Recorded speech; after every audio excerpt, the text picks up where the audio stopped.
Hello,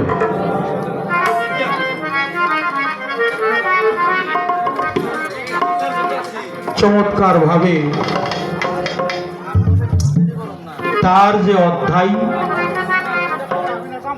তার যে পালা, সেই পালা অনুযায়ী ভালো কিছু কথা, কিছু প্রশ্ন করে গেছে। একেবারেই শেষের পর্যায়ে আমরা চলে আসছি।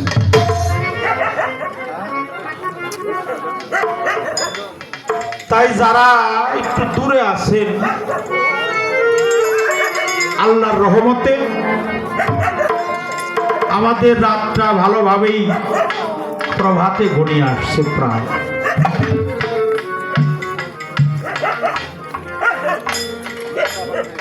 সকলের কাছে আমি দোয়া দয়া আশীর্বাদ ভালোবাসা জানাই। পীর মুর্শিদের দরবারে আসছি, আমি যেন কোনো বেয়াদবি আচরণ না করি। শুরু থেকে শেষ পর্যন্ত কথাটা বললাম,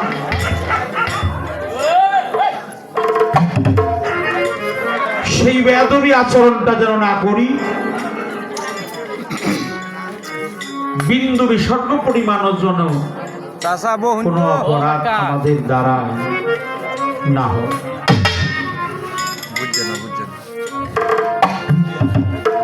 তো সুলাইমানের একটা ঘটনা শুনলাম।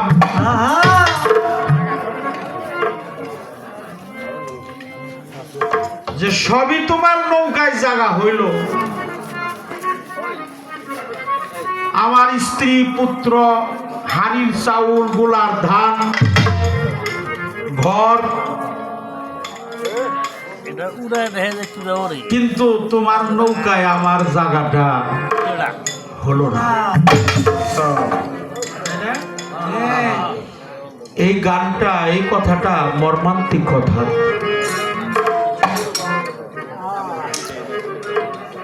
যে গুরুর সবকিছু তোমার নৌকায় জায়গা হয়ে গেল,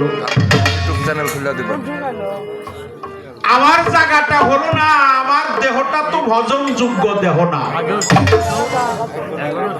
ভজন যোগ্য দেহ যদি হইতো তাহলে অবশ্যই তোমার নৌকায় জায়গা হয়। ঝামেলা, বহুত ঝামেলা। অনেক আলোচনা করছে, প্রশ্ন করেছেন। প্রশ্ন করতে গেলে তার একটা সময়ের প্রয়োজন আছে। একটা ভাবের রাজ্যে যখন মানুষ যায়, মানুষ যখন কাঁদে, তখন তার পূর্বের কথাগুলো খেয়াল থাকে না, নজর থাকে না। তারপরে যতদিন ধরে হয়েছে মোটামুটি ইউটিউব চ্যানেল খুললে চোখের অশ্রু সজল নয়নে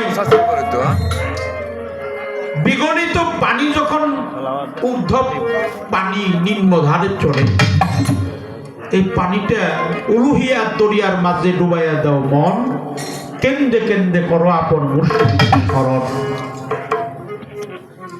তার পাক কদম জড়াইয়া ধরো খেয়ালে এই যে বাটন, তবেই তোমার মরা দেহ উঠিবে। দেয়া যায় না। এই যে আচ্ছা, অন্য একটা বাটন আছে, অন্য একটা চাপ দিবি। একটা গান গাইছে, কালেমার ভেদ বুঝাও করে কিভাবে তা সাবত করে। দেহের কালেমা দেখবো আমি চাই আমার দিবা দেখাইয়া, দেহের কালেমা দেখবো আমি চাই। কালাম হইতে কলমা এলো ভাবে তাহা কেমনে বলো, কোন জায়গায় তা গেল জমা হইয়া, সেখান থেকে কোন বাপথে যাইব ভক্তের কলমেতে, কেমনে যায় ভক্তের কলম জারি হইয়া। যারা ভাবুক তারা গান লেখে, পালা গানে, গানের পরে গান থাকে, কথার পরে কথা থাকে।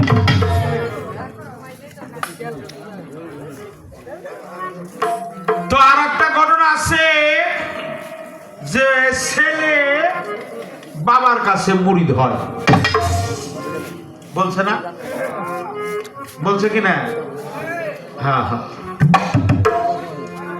তো আমার মুরসালিন ভাইরে দিয়ে এসে এই কথাটা উদাহরণ দিচ্ছে।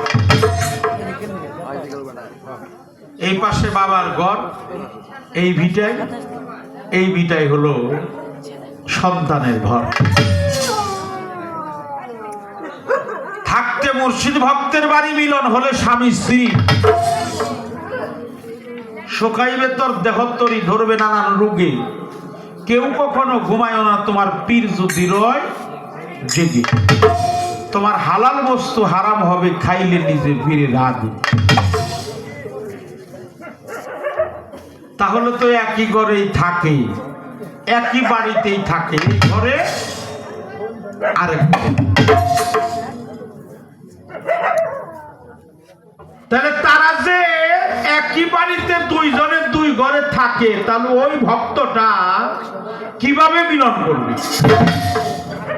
আর মিলন করার পরেও যদি তার তরি ডুবে যায়, তাহলে তার গুরু নামের কলঙ্ক হবে। বাহ,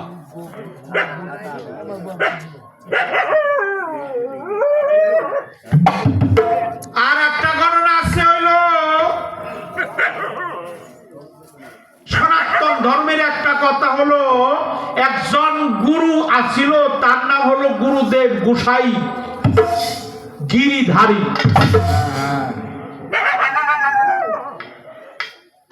এই গোসাই গিরিধারী সনাতন ধর্মের মস্ত বড় একজন গুরু। গিরিধারী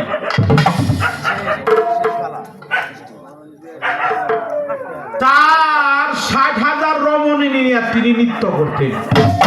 কয় হাজার? ৬০,০০০।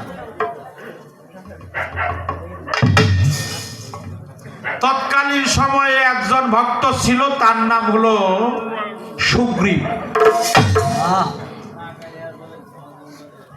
তো তার বাবা কইছে যে তুমি গোসাই গিরিধারীর কাছে যাইয়া দীক্ষা মন্ত্র নিয়ে দেহটাকে শুদ্ধ করতে হবে। উনি দীক্ষা নেবার জন্য গেছে, যে দেহে পিসাব বাড়ি, গুরুর বাড়ি, তেমন কাজ কাম গুলা ভালো না, শরীয়ত সম্মত না।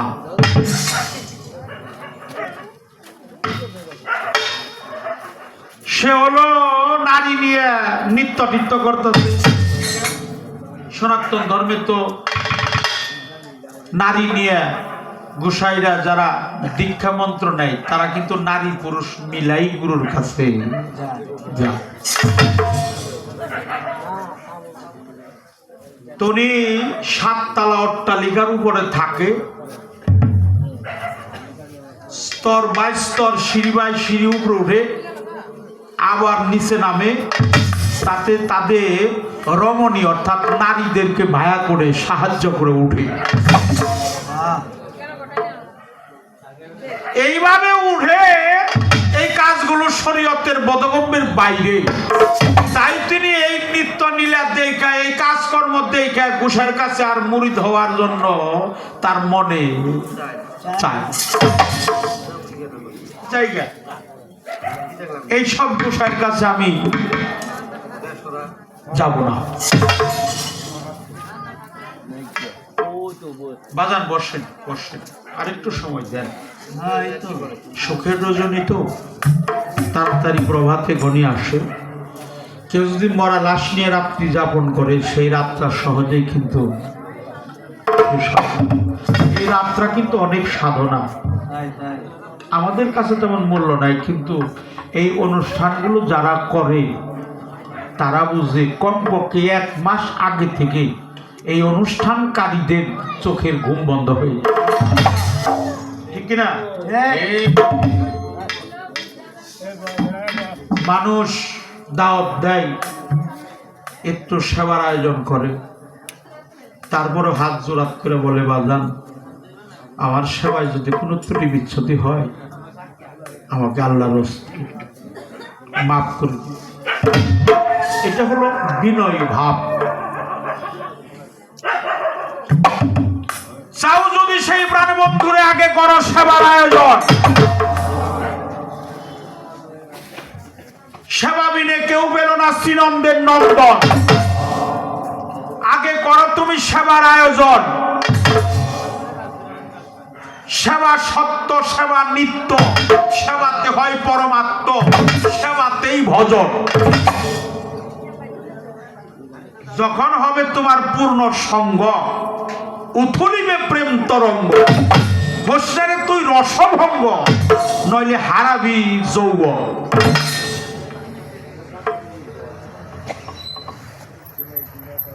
আগে করো তুমি সেই সেবা আয়োজন।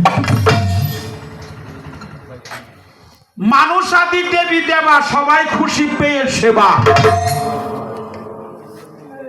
সেবা বিনে কেউ পেল না শ্রীনন্দের নন্দন। পূর্ণ বয়সে পূর্ণ রসে বন্ধুর সেবা মধুর দেশে। যখন হবে তোর পূর্ণ সঙ্গ, উথলিবে প্রেম তরঙ্গ।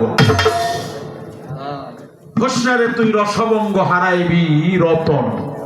আগে করো তুমি সেবার আয়োজন।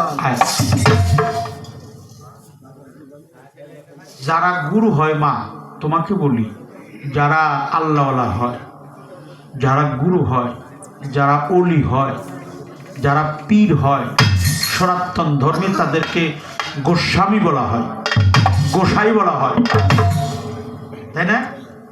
আমরা যেমন পীর কই, হেরা কি কয়? গোসাই। আর গোস্বামী নামের একটা লকাব আছে, চক্রবর্তী আছে, ঠাকুর আছে, দাস আছে, সরকার আছে, ব্যানার্জি আছে, আচার্য আছে কিনা, ভট্টাচার্য আছে, তারপর হইল ওই যে সরকার, দাস, পাল, কর্মকার, রাজবংশী, শীল, সাহা, এরকম ভাবে নামে তাদের বংশের একটা পদবী আছে।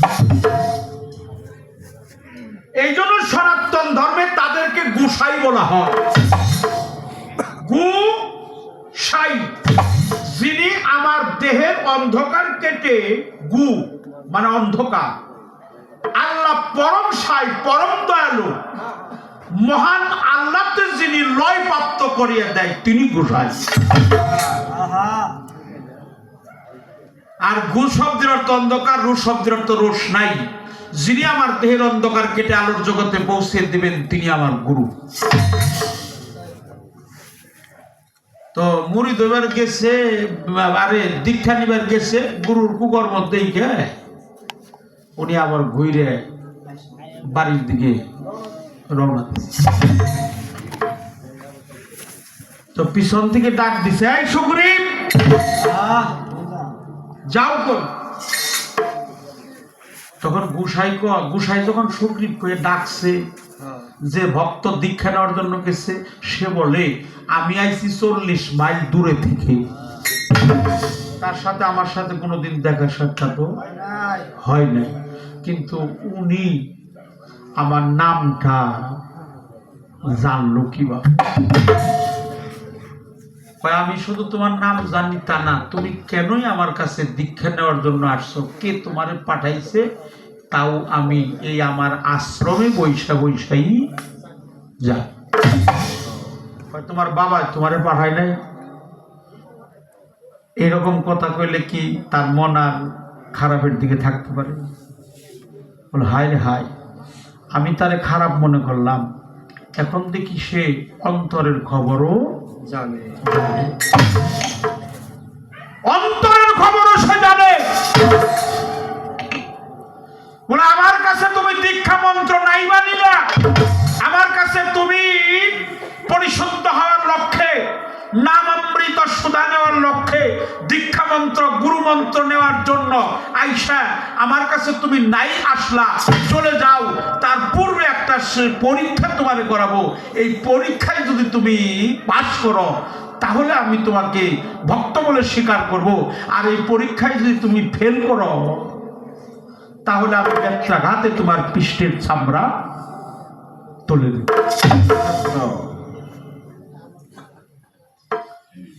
রাজা বাদশাহ গুরু গোসাইয়ের দরবারে কিন্তু অনেক দাসীরাও থাকে না? ভক্ত মেয়েরাও কিন্তু থাকে। তার ভক্ত মেয়ের ডাক দিয়ে কইছে, ভিতর বাড়ি থেকে একটা স্বর্ণের পেয়ালা বইরে সরিষার তৈল লাইনে ওর হাতে দিয়ে সরিষার তেল আছে না, ওই ছোট মুখ সমান করে ভরে দিবি। বলে আমার এই 7 তলা অট্টালিকা, 7 তলায় গেলে তো 7 তলা 7টা সিঁড়ি আছে।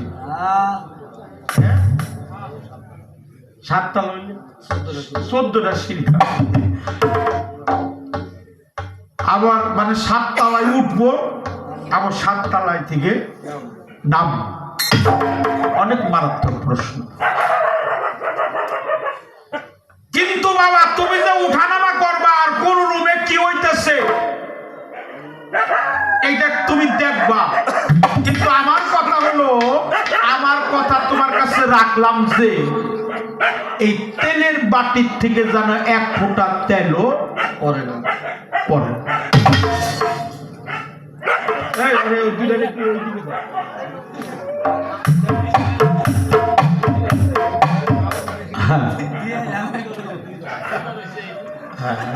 মানে এক দলে খাইতেছে আর এক দলে মানে বেশি কম পড়ছে।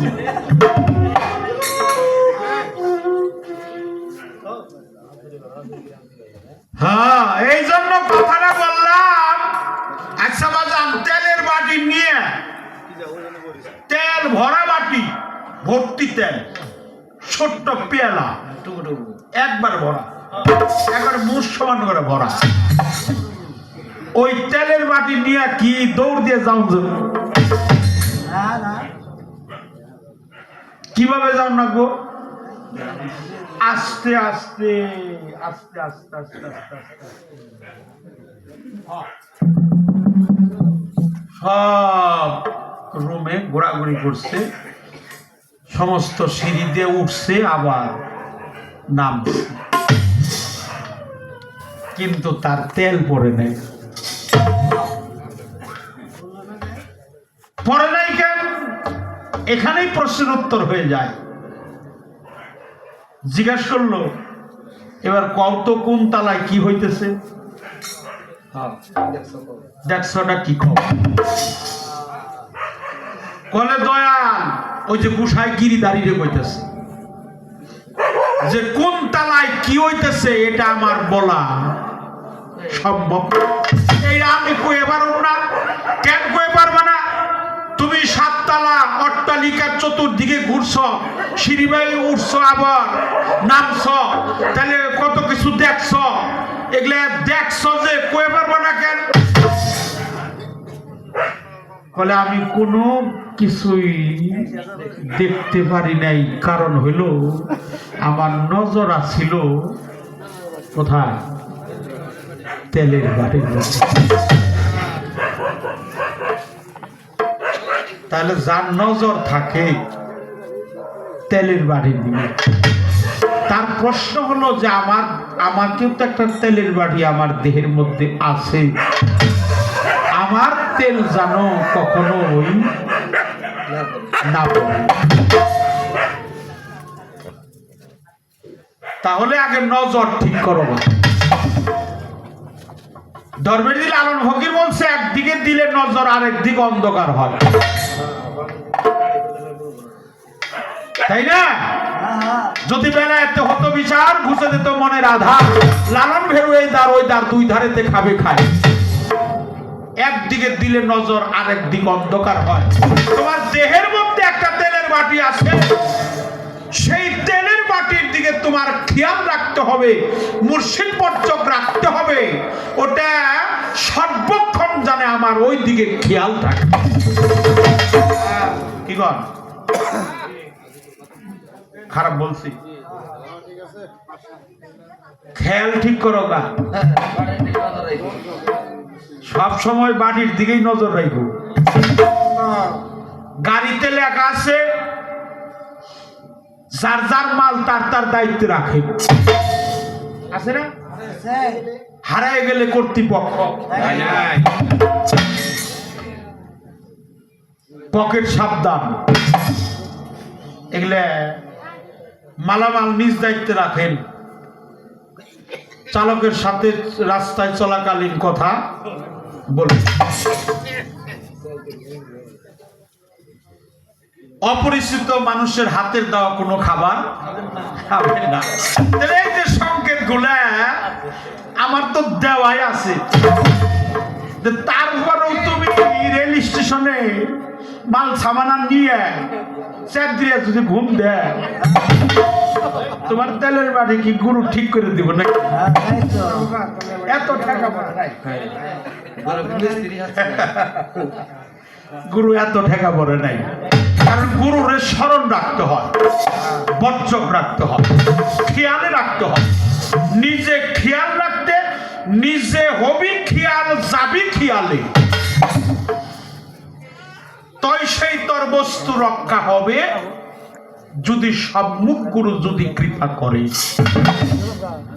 গুরুতে লয় প্রাপ্তির ধারা, এ বুঝি দেহের অপ্রাকৃত সত্তা বুঝা। যেজন নিরিকে বান্ধে গুরুর চরণ, সেই পায় রাঙা চরণ। জলের স্থলে অগ্নিকুণ্ডে তার বিপদ নাই কোনো কালে, মুর্শিদের নাম লইয়া যে বসে আছে সরল হই। আজকের পাল্লাটা একটু ব্যতিক্রম হইল, তাই না বাবা? ও খারাপ লাগছে আপনাদের? খারাপ লাগে না, অনেক ভালো। এই জন্য বস্তু রক্ষা করতে হলে তোমার দেহের মধ্যে সেই সত্তাটা আল্লাহ প্রদত্ত, আল্লাহ প্রাপ্তির পথে, আল্লাহর দান, আল্লাহর দেওয়া বস্তু, সেটা তুমি সুকাজে ব্যবহার করো। অন্যায় পথে কখনো কামাচার অবস্থায় লালায়িত করিও না, তাতে মালিকের দরবারে তোমার জবাবদিহিতা করবে। ঠিক কিনা? ঠিক। তবে পীরের ছেলে পীর হয়। পীরের ছেলে কি হয়? তার নামের আগে একটা লকআপ থাকে, জানেন? সে হলো পীরজাদা পীর। কি? পীরজাদা পীর, লকআপ, নামের উপাধি। হতে পারে বাবার কাছে তুমি মুরিদ হইতে পারো, কিন্তু যদি তুমি মনে করো যে উনি শুধু সাধারণ আমার বাবাই, হ্যাঁ, তবে বাবার কাছে তুমি মুরিদ হইতে পারবা। আর একটা পীরের কাছে যাইয়ে শিক্ষা নিয়ে তরিকতের এমন কিছু কিছু নিগুড় রহস্যের কথা আছে যা বাবার কাছ থেকে স্বয়ং সম্পূর্ণ হয়নি। এই জন্য একটা শিক্ষাগুরুর প্রয়োজন আছে, আছে কিনা? শিক্ষাগুরু কিন্তু আমাদের ইসলাম ধর্ম আছে। তুমি এক জায়গায় শিক্ষা নাও, তুমি কোরআন পড়তে জানো না, এক জায়গায় শিক্ষা নাও।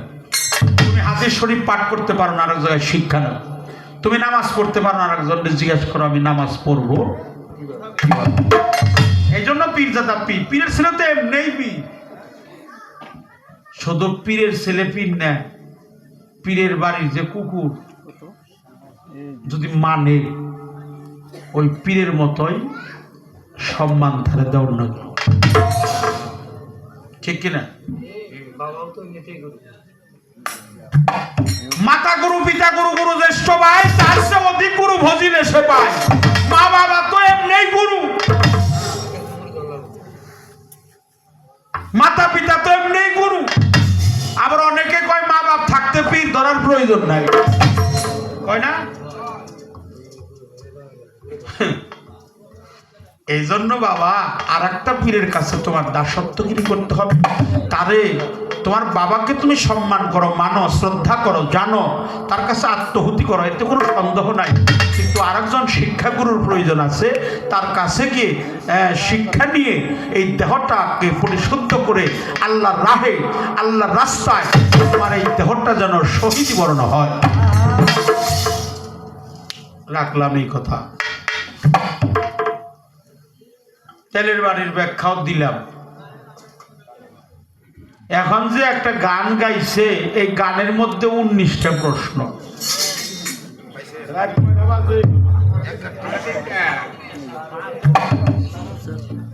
অত কথা বলবো না, আমরা একটু কালেমাটা পাঠ করি। লা ইলাহা ইল্লাল্লাহু মুহাম্মাদুর রাসূলুল্লাহ সাল্লাল্লাহু আলাইহি ওয়াসাল্লাম। প্রিয় নবী, নূর নবী, আল্লাহর হাবিব চাই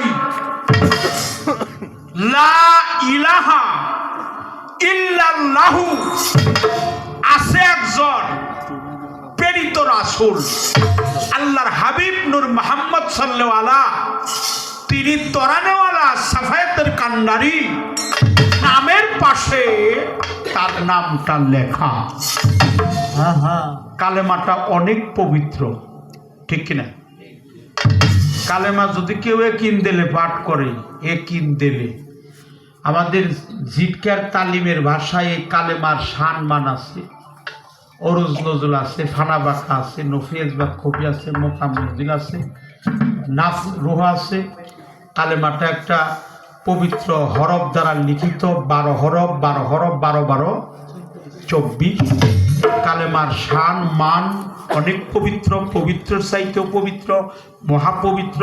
এই কালেমা যদি ঠোঁট দিয়ে নাড়াচাড়া করে না পড়ে অন্তরে একিন করে আল্লাহকে হাজির নাজির রেখে এই কালেমার হাকিকত জেনে এই কালেমাটা যদি একবার একিন দিলে বিশ্বাস এনে কালেমার প্রতি পূর্ণ ঈমান রেখে এই কালেমার সম্মান বুঝে যদি সে কালেমা দেখতে পারে, এই কালেমাই তাকে জান্নাতের ভাইসা। সুবহানাল্লাহ। প্রিয় নবীজি নূর নবী, তার একজন প্রাণাধিক সাহাবা ছিল নফল ইবনে উরাকা। সে কালেমা পাঠ করে নাই, কালেমা সচক্ষে দেখছে। আমরা একটু সুবহানাল্লাহ। সুবহানাল্লাহ। 3টা দড়ি আছে এই দেহের মধ্যে, উলুহিয়াত, রুবুবিয়াত, আবহায়াত। তবে নিচের দেশের কোনো সাধনা আম মানুষ যারা তারাই করে, সাধক যারা তারা নিম্নগামী কোনো কর্ম ঊর্ধ্বে, সব ঊর্ধ্বে। কলবের দরজা কয়টা? 6টা, কেউ কয় 7টা। হৃদয়, হৃৎপিণ্ড, কাল, আরবিতে কাল, বাংলায় হৃৎপিণ্ড, ইংরেজিতে হার্ট। এখানে 6টা মতান্তরে 7টা দরজা মুখামাছি। কেউ যদি রেসপ্পের কুম্ভদম সাধনা করে 6 দরজা 1 দরজায় রূপান্তরিত করে। আল্লাহ বলেছে কলমের দরজা দিয়ে, আল্লাহ মহান রাব্বুল আলামিন বলেছেন কলমের দরজা দিয়ে আমি উকি দিয়ে তোমাকে কয়েকদিন, আল্লাহ বলছে আমি তোমাকে কয়েকদিনই দেখছি, আমি দেখছি আল্লাহ, আমি তোমারে দেখছি, তুমি আমারে। আমি আল্লাহ তাআলা, আল্লাহ বলে আমি তোমারে সর্বক্ষণই, তুমিও তাকে আমাকে দেখো। খারাপ লাগতেছে এই কথা? আর কব না কথা, চেষ্টা করলাম, অনেক আরো আছে, তবে থাকবো না তোর ফাটা পাইতেন দিয়ে। ভালো ভালো লোশন থাকতে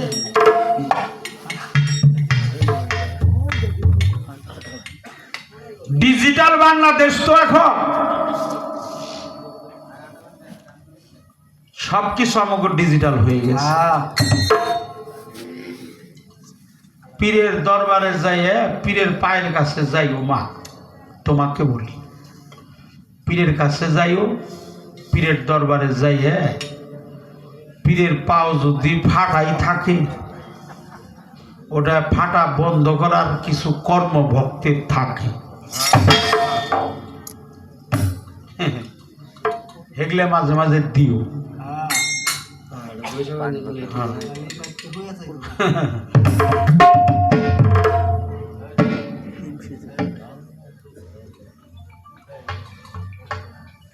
আমরা আমাগো দিয়ে গুরু ভজন হয় না। এখানে অনেক আশেক বসে আছে, আশেকের জন্য কোনো ফতোয়া নাই, যারা আল্লাহর পাগল, আল্লাহওয়ালা। ঠিক বলছে কিনা? আমরা কিছুই করতে পারি নাই, খালি বাড়িতেই শুয়ে থাকবো না, মাঝে মাঝে পীর বাড়ি যাইব। কেরা গরু মহিষ নিল তার দিকে খেয়াল করো না, তুমিও নিব,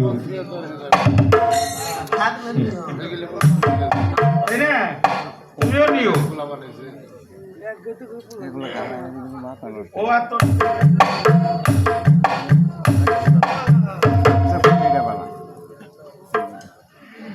এই জন্য তোমাকে বলি উপদেশমূলক, পীরের বউ থাকলে, পীরের স্ত্রী সহধর্মিনী, তাদেরকে আমরা পীর মা বলি,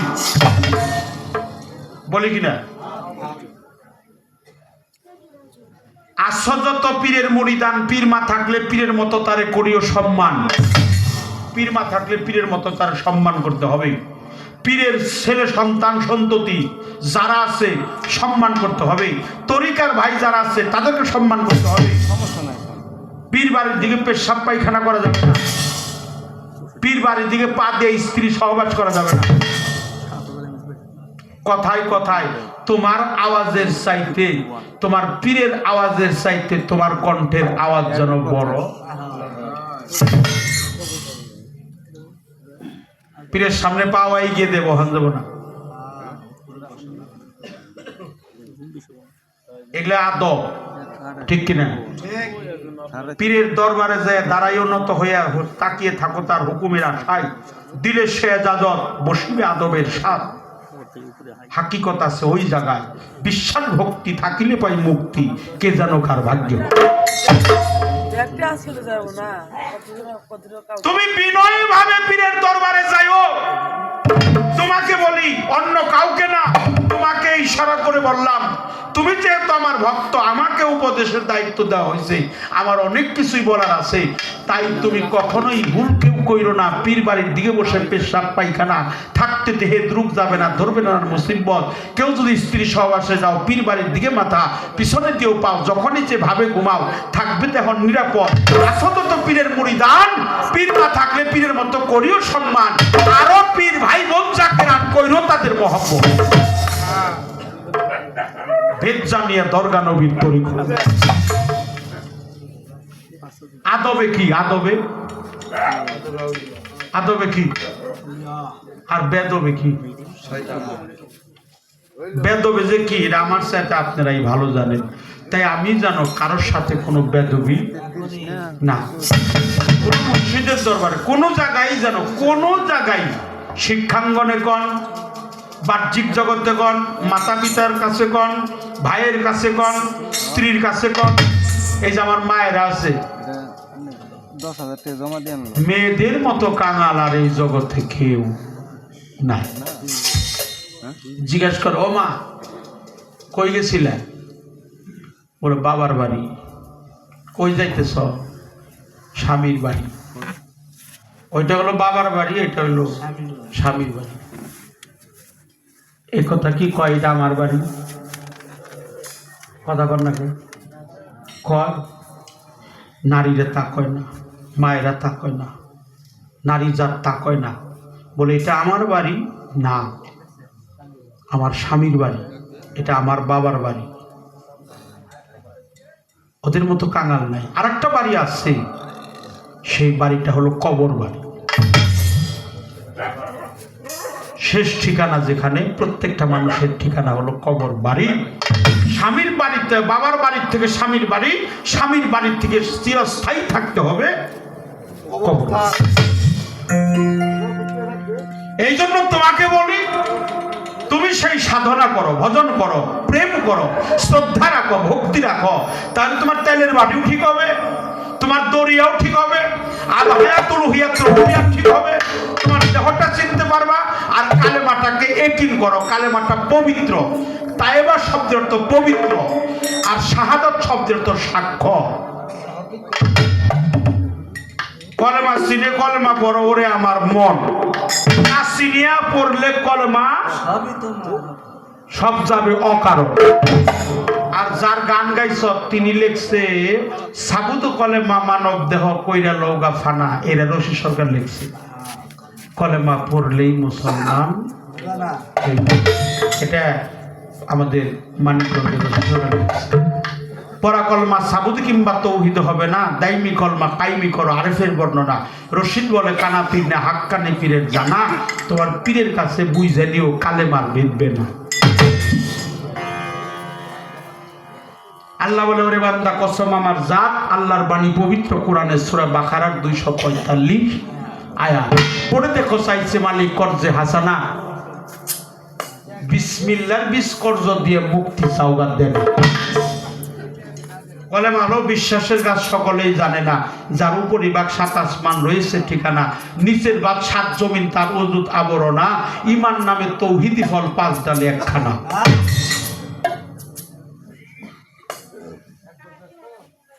পড়া কারটা কথা আছে, সেই কথা হলো তুমি কালেমাটা মানো, কালেমাটা স্বীকার করো, কালেমাটাকে পবিত্র, কালেমার পাঠ করো, ইয়াকিন দিলে করো, ইমানের সহিত করো। এই কালেমাই যেন তোমাকে জান্নাতে ফায়সালা করে। দেখো আর বড় কালেমার একটা নূরানি রূপ আছে। যেহেতু নূর, প্রজ্বলিত নূর, হুজুর পাকের নূর মোবারক, নূর নবী, প্রিয় নবী, আল্লাহ হাবিব, প্রেরিত রাসূল, তার যে নূর, সেই নূরের জ্যোতি এই কালেমার মধ্যে অঙ্কন করা। কালেমাটা এত ছোট না, কালেমাটা মহাপবিত্র। এই কালেমার মধ্যে বাস্তবায়ন করো নিজেকে, তাহলেই তুমি সবকিছু জানতে পারবা।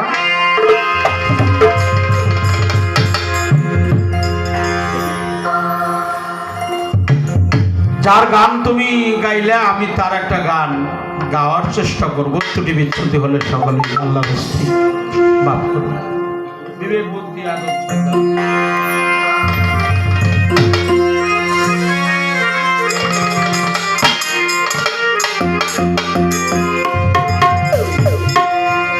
আর একটা সময় বলবো, আর 10 মিনিট ডিস্টার্ব করবো, তারপর আমরা বিদায় একসাথে নিব। কেউ উঠবেন না। এই দরবারে যারা ভক্ত আছেন তাদের পায়ে ধরে আমি ক্ষমা চেয়ে নিলাম। যেহেতু আমাকে পিয়ার চান বাবা এখনো মঞ্চের মধ্যে আছে, সেদিকে খেয়াল রাখে যারা দূরে আছেন, আল্লাহর রহমতে আমরা দয়ালকে নিয়ে শেষ করব। এই একটা লোক যে একটু বাবা, ওইটা একটা ভক্ত যায়,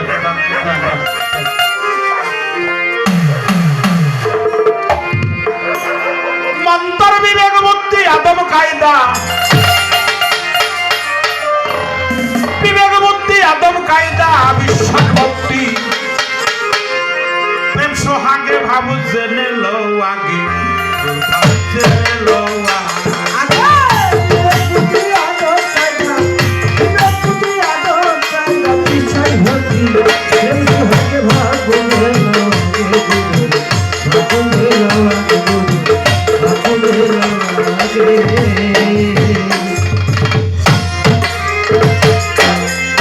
মুর্শিদ চিনবি খোদা, নয়নের রূপ দেখবি সদা, তাজিমে করো সেজদা যারে ভালো লাগে।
মুর্শিদ ভক্তের বাড়ি,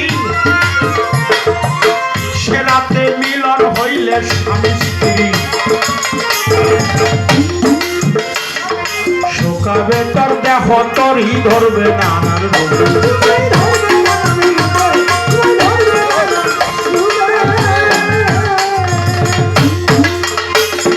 কেউ কখনো ঘুমাইও না, পীর যদি রয়েছে গে,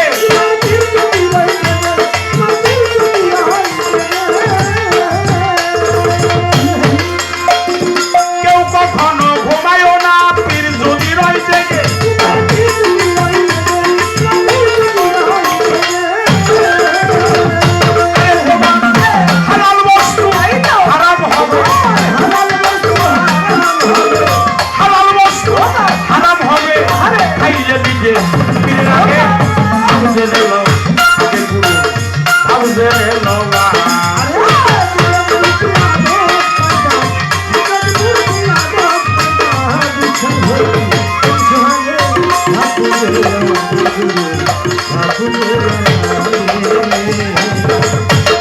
ইশারায় বুঝে নিও বিধান গুরুর অতি প্রিয় খাওয়ার আগেই সপে দিও যখন যাহা লাগে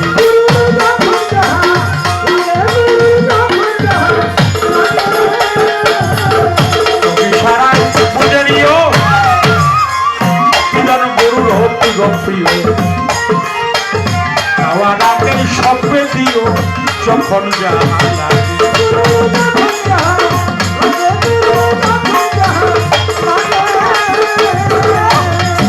লাগে সুশীল ভয় পা হতে তুমি মনে আশা জাগে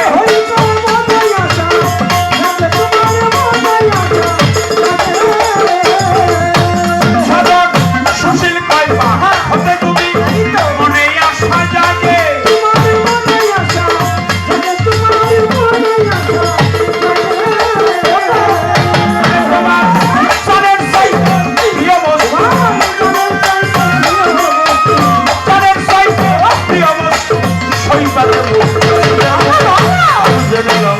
আগে গুরু আবু জেনে লওয়া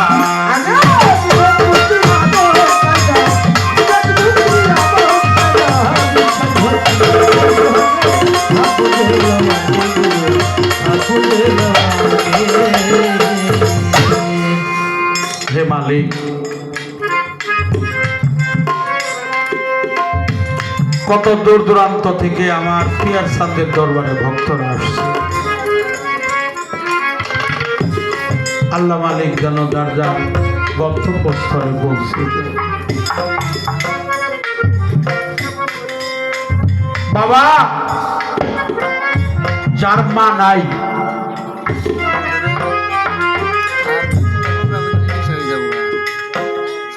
সে জানে মা হারাইলে কেমন লাগে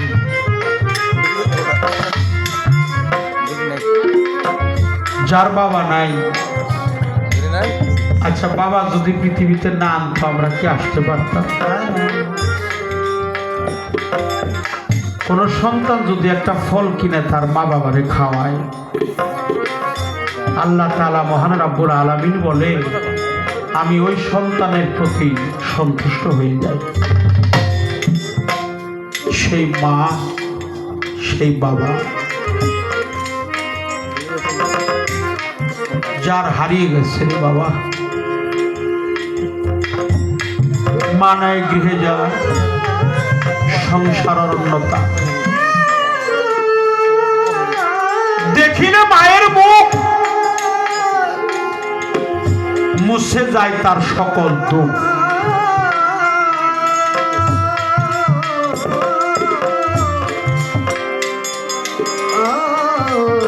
আল্লাহ রসুল পাক নূর নবী আল্লাহর হাবিব সেজদায় পড়ে জমিনে হাউমাউ করে কাঁদে ইয়া হাবলি উম্মতি বলে কাঁদতেছে কাঁদতে কাঁদতে নয়ন জলে বক্ষ বাসি কাঁদতেছে রসুল পাকের দুই নয়ন ভরা জল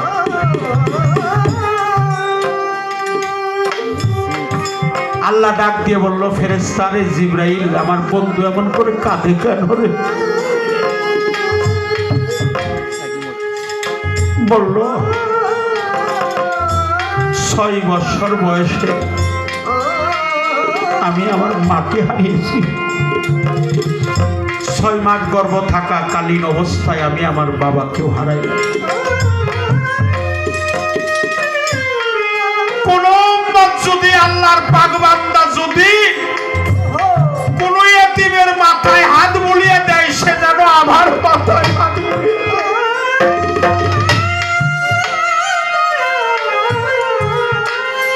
যার মাও নেই বাবাও নেই আজকে আমার জব্বর সানো আমার সামনে নাই রে আমার পিয়ার সাথে পাগল জানা আমার সদ কালো ফকিরের অনুমতে জানা রে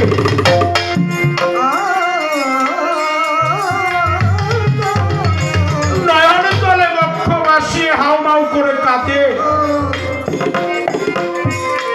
কোন সন্তান যদি তার বাবার লাশটা কাঁদিতে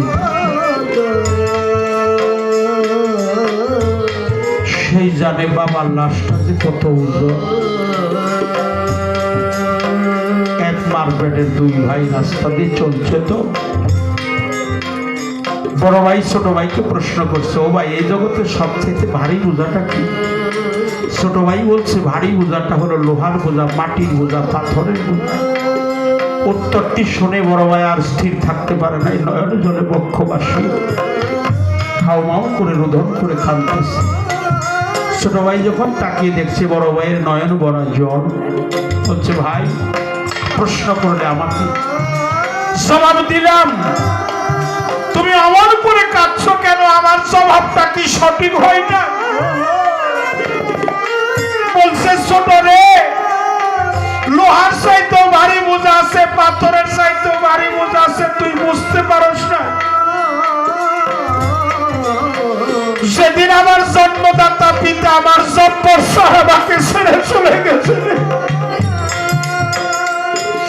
বাড়িতে এসে দেখলাম বাবাকে সাদা মার্কিনের কাপড় দিয়ে ঢাইকা রাখছে। আবার মার হচ্ছে,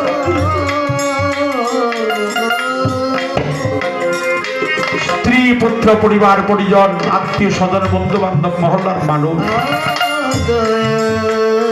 সবাই বলল, তুমি না তোমার বাবার বড় সন্তান, তোমার বাবার লাশটা তুমি একটু কাঁদে নিয়ে যাও।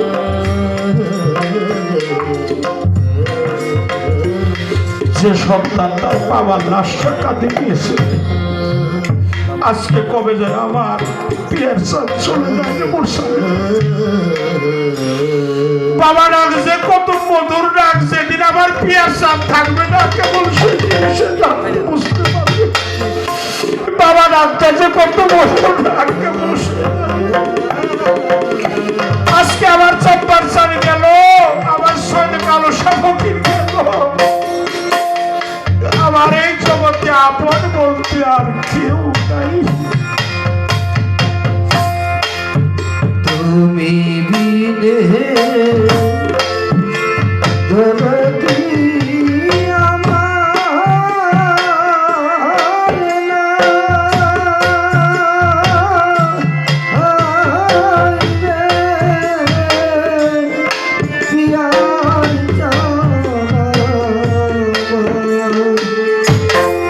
দরদ তুই বিনে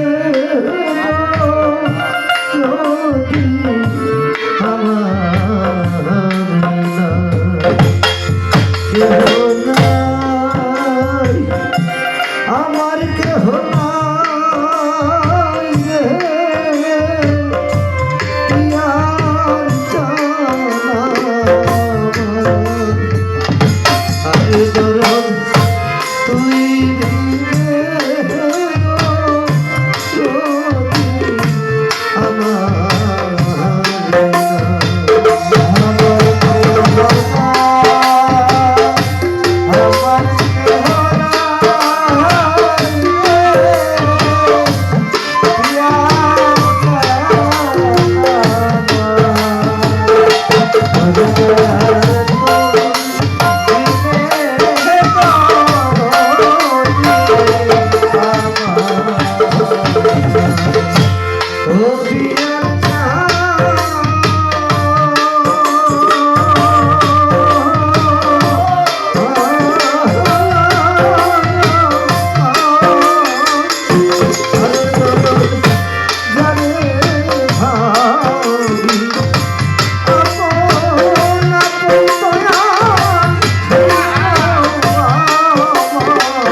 মাতা নাই মোর পিতা নাই রে,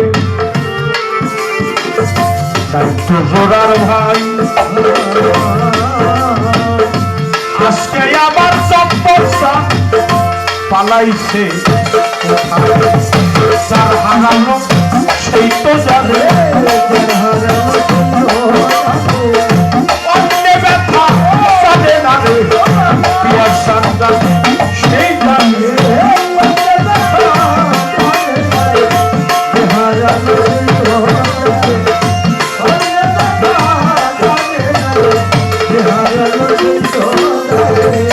কোথায় রইলে পিয়ার সান্দের ভক্তরা আমার তরিকা রোমান, ভাইয়ের জানে ভাইয়ের তরন্দ্র যার বর্ষে ভাইয়ের জানে ভাইয়ের জানা তরিকার পালার পালা, ভাইয়ের জানে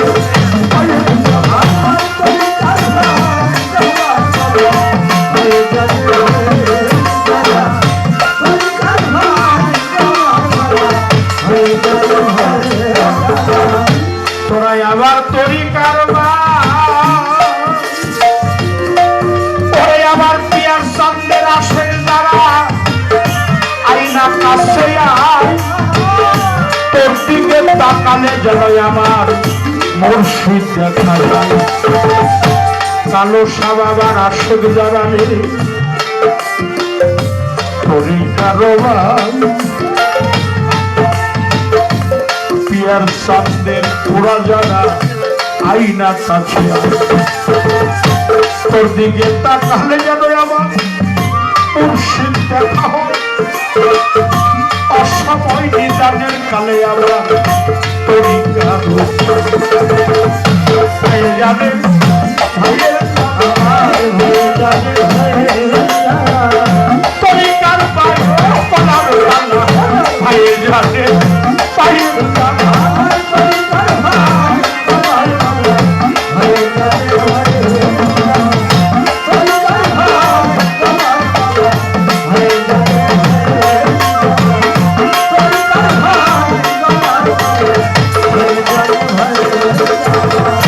কোথায় রইলা ভক্তরা নিশি প্রবাদ হয়ে গেল, হইল অবসাদ মিলাইয়া প্রেমেরই বাজার আমার রঞ্জক জব্বার কোথায় কবে যেন আমার পিয়ার সান যাবে রে, ওদেরকে ফাঁকি দিয়া বৃন্দাবনে কি সময় থাকবে রে দুনিয়া চরণে লো তাইয়া পর সেদিনে পাথর নাই রে চরণে লো তাইয়া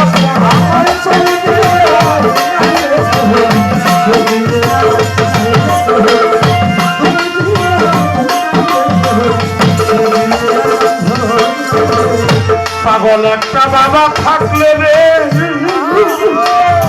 পান্দোসান আমি বাবা খইতে বুঝতাম, অত একটা মা থাকিলে রে আমি মা কইতাম। মা গেল বাবা গেল রে গেল জোড়ার মা, অসময় নেতাদের কানে সৈয়দ কালো সায়ামি করে যেন খালি খালি খালি লাগে, খালি খালি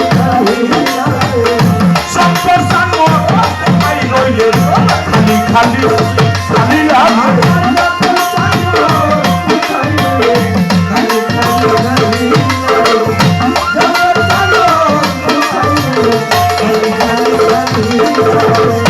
একে একে সবাই গেল, কারামত সান গেল, জব্বর সান গেল, আছে আমার পিয়ার সান।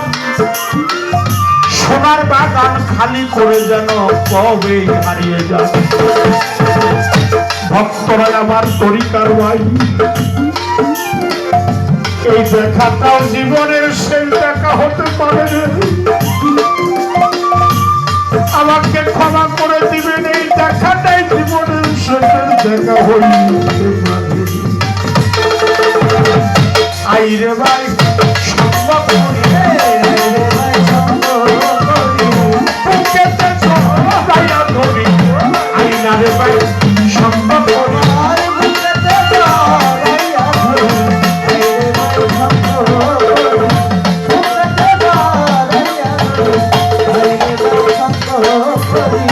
মা ডাক যে কত মধুর ডাক মা নাই যার গৃহে সে জানে তার জ্বালা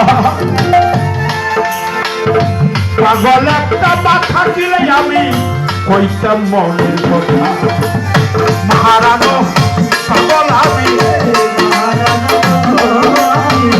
তার কাছে কোনো কাম সে মহারানো পাগল আমি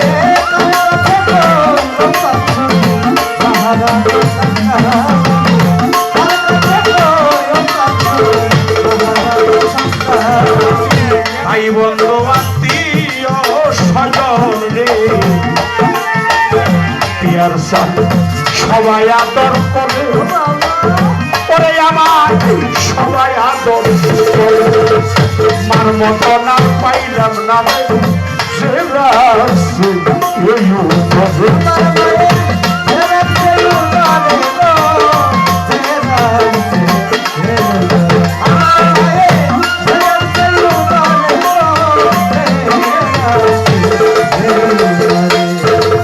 ভাই বন্ধু আত্মীয় স্বজন গো আমার সবাই আদর করে তরিকার ভাই সবাই আদর করে মার মতো না পাইলাম না সে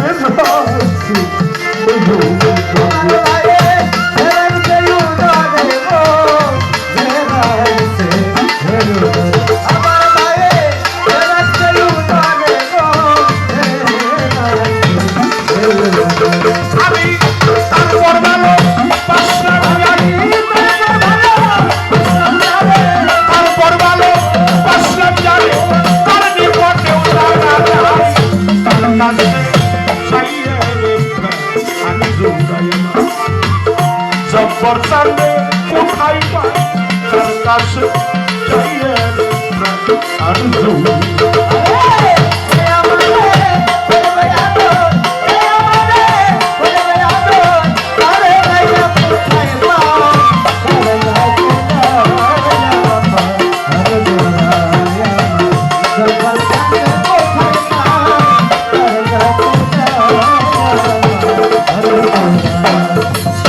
যে ব্যথা লোকানো আসে পিয়ার সাপ মোরসালি ওয়াসিম ভাই মানিগুল আমার পোড়া বুকে সাইফুল বাবা আমার আমার ব্যথায় আমি বুঝি আর বুঝি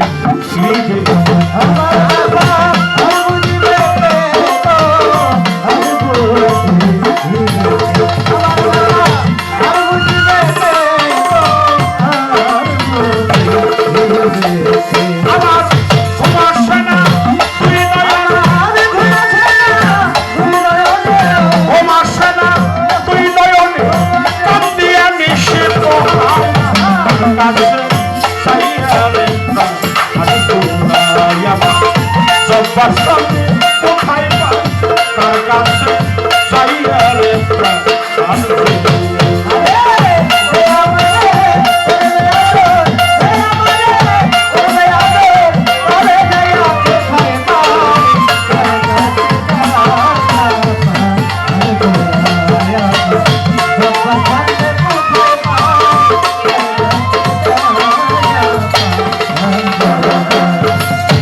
আমার এই ব্যথার অবস্থা শেষ হয় নাই জীবনে পিয়ার শেষ হয় নাই জীবনে তার জন্য যে এত ব্যথা শৈল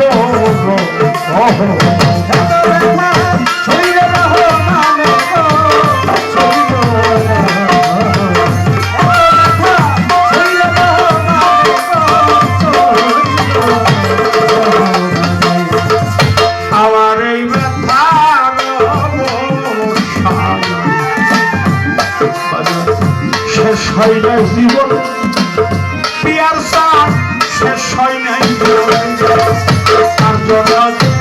এত ব্যথা সইছে এত ব্যথা সইছে রহমানে গো, সইছে রহমানে। এত ব্যথা সইছে রহমানে গো, সইছে রহমানে। আমার এই ভাবনা সদাই মনে, এই ভাবনা সদাই মনে তোরে যেন সামনে পাই।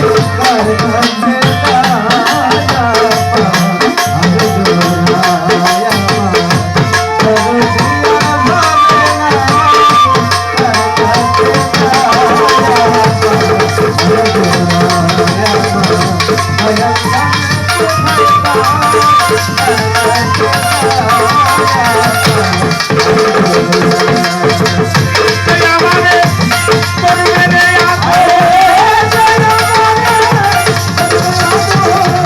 এই আমারে করবে রে আমি তোরে চাইয়া কোথায় পাই রাজি তার কাছে যাইয়া রে মারফত চালে কোথায় পাই রাসের সেন কালোসা আমার পিয়ার চান জব্বার চান কারামত চান মোরসালিন মানি বসি তার কাছে যাইয়া রে